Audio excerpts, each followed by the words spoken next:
রমজানের শেষ বৃহস্পতিবার আসর নামাজের পরে একটি আমল করেন, আল্লাহ রাব্বুল আলামিন আপনার জন্য আসমান থেকে রিজিকের দরজা খুলে দিবেন, আপনার অভাবগুলো দূর করে দিবেন।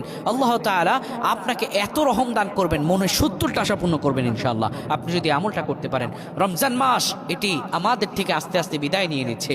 এই রমাদান আমাদের জন্য ছিল কল্যাণকর রমাদান, কেননা বিশ্বনবী সাল্লাল্লাহু আলাইহি সাল্লাম বলেন, ইযা দাখালা রমাদান ফুতিহাত আবওয়াবুস সামা, যখন রমজান আসে তখন আসমানের সকল দরজাগুলো বন্ধ করে দেওয়া হয়।